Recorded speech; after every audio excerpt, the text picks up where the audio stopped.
په افغانستان کې زما پوځي دنده د تورن جنرال نيکولايويچ ګوريلوف آثار دی چې ژباړه یې محمد طاهر کاڼي کړې ده. زه حکمت ارين یې درته وړاندې کوم.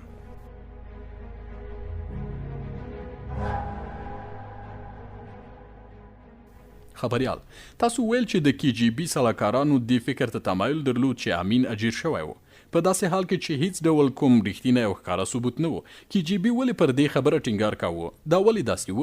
دا څنګه تشریح کېدی شي؟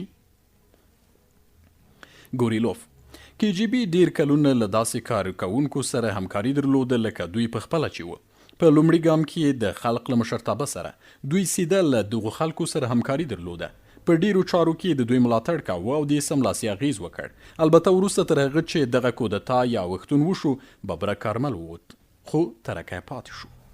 خبریال: امین هم خلقی و، نو ولی بیا د KGB بادیسیده؟ ګوريلوف: دوی بیا هم په د کې داسې یو سړی لیده چې باید ترکه له منځه یوسي او د هیواد مشري په خپل لاس کې واخلي. هممهاله له هغوی پر د دا شک درلود چې دی د امریکایي کشف او څارګرۍ لخوا اجر شوی، خو د هغو افسرانو له وینا چې ما ورسره خبرې کړې وې دا ډول معلومات نشته او نه و. خبریال: هغه لیک چې امین له تاسو هیله کړې وه چې برژنیف ته یې وسپارئ، پر کوم کال لیکل شوی و؟ ګوريلوف: د 1990 زیږدیز کال په اکتوبر کې و. خبریال: تاسو څه فکر کوئ په هغه لیک کې څه شی لیکلی و؟ ګوريلوف: د هغه لیک د لیکلو یو لامل ماته کره معلوم دی، هغه دا چې امین ډیر غوښتل چې له برژنیف سره وګوري. خبریال: دغه لیدنه کتنه دته د څه لپاره پکار وه؟ ګوريلوف: ترکي له دې نړۍ سترګې پټې کړې، د چارو حالت بدل شو، زموږ اړیکې د خړپړتیا په لور روانې وې. په ځینو برخو کې افغانستان ته د تخنیک ورکول هم په کمیدو شول. معنا دا چې امین دا احساسوله چې د شوروي مشرتابه له لوري چلند د په وړاندې ناسم دی، ځکه خو د غوښتل چې له ملګري برژنیف سره خبرې وکړي.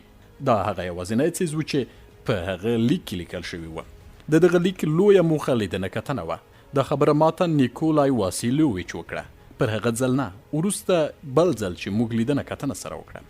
خبریال: له دغه لیک سره موږ یو څه مخکې پیښو ته لاړو. تاسو څو ځلې ویل چې له امین سره مو ان په شواروز کار کړی، عملیات مو چمتو کړي دي. د دغو عملیاتو معنا په څه شي کې وه؟ تاسو د څه شي په وړاندې ولاړ واست؟ ګوريلوف: د جون په میاشت کې د پاکستان له لوري پر افغانستان تیری وشو چې د ځواک اندازه یې له 1 تر 2 غونډونو پورې وه. نږدې 15 زره وسلوال کسان وو. په کره ډول نه پوهېږم د څه په نامه یې سړی یاد کړي، اردو او که وسلوال بانډونه. لنډه دا چې د داسې ټولګي و چې د پاکستان له لوري تیری وکړ. دا خلک څوک وو؟ د دوی شمزۍ هغه چا جوړوله چې د پاچا او داود تر راپرځېدو وروسته پاکستان ته اوښتي وو. دوی د پاکستاني سلاکارانو په مرسته د افغانستان پر خاوره تیری وکړ. دوی د ارګون ښار ونیو. دا یو لوی سیمه ییز ښار دی. دا چې دوی څه موخه درلوده په دې اړه سړی یوازې اټکل کولی شي. ښایي چې غوښتل به یې ځان وازموي، پر کوم اړخونو اغیز وکړي، خپل بري ته وده ورکړي او پر راتلونکي مهال عملیات ترسره کړي. د شوروي اتحاد د ځمکنیو پوځونو لوی بلندوی ستر جنرال ایوان ګریګورویچ فالوفسکي له مسکو راغی. هغه دا مهال له ما سره کار کاوه. موږ عملیات پلان کړل. 1214 فرقې د توپچي او شوبلو په ملاتړ سره دغه عملیات ترسره کړل. یو ځل بیا غواړم تکرار کړم چې موږ یوازې له سلاکارانو سره یو ځای دغه عملیات چمتو کول. موږ ته اجازه نه وه چې جګړه ییزو لیکو ته ورشو یا یې په بولۍ ځایونو کې واوسو، خو موږ په خپله ځان ته دا اجازه ورکړه. د فرقې په بولۍ ځای یعنی محل قومانده کې زموږ سلاکار ودرول شو. د غونډو په بولۍ ځایونو کې هم زموږ سلاکاران وو. موږ دغه عملیات په بري سره سرته ورسول. له پاولوفسکي سره یو ځای د جګړې ییزو لیکو له پاسه په چورلکو کې والوتلو. هغه مهال چې دغه عملیات روان و، د ایوان کاروماروف په نامه یو سړی زما ژباړن و. دی له موږ سره په چورلکه کې و. د بیک پټۍ غوڅه شوه. کله چې له الوتکې وتلو نو ومولیدل چې د ده پر لیک مرمۍ لګېدلې وه. موږ له پاولوفسکي سره یو ځای کېناستو، چورلکه کېناسته، ومو خندله او چورلکه مو بیا والوته او لاړو. عملیات په بري سره پای ته ورسېدل. خبریال: معنا دا چې تاسو دوی پر شا وتمبول او که له منځه مو یوړل؟ ګوريلوف: یوه برخه یې شاته ولاړه، بله برخه یې له منځه ولاړه، درېیمه برخه یې هم غرونو ته وتښتېده. خبریال: دوی له تخنیک او توپچي سره تیری کړی و او که یوازې سپکه وسله درلوده؟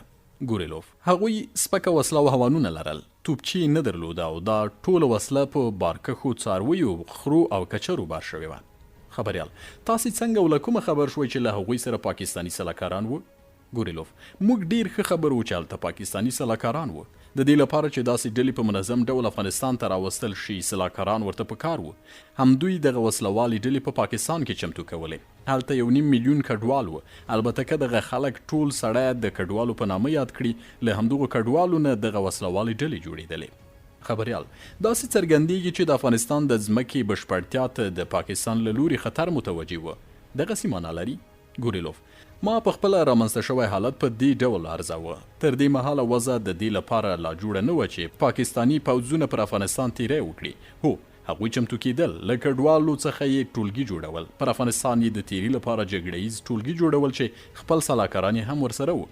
هلته هغوی د ترکي د حکومت د راپرځولو لپاره لنډمهاله افغان حکومت هم جوړ کړ. خو د پاکستان د منظم پوځ له لوري د تیري لپاره د چمتووالي په اړه موږ معلومات نه لرل.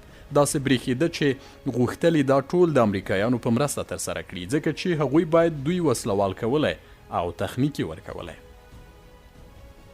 خبریال هغه مهال چې شوروي پوځونه افغانستان ته استول کېدل نو د دې لپاره یې د 1987 زیږدیز کال د دوستۍ او همکارۍ تړون او د دغه تړون 5مه ماده بنسټ ګرځولی و چې پکې ویل شوي و چې که چیرې د تړون له لاسلیک کوونکو لورو څخه یو لوری او داسې نور دا له همدې امله چې تاسو وایاست پاکستان دغسې پلانونه لرل او د داسې څرګندېږي چې په رښتیا هم خطر موجود و او افغانانو د دې لپاره بنسټ درلود چې له موږ څخه مرسته وغواړي.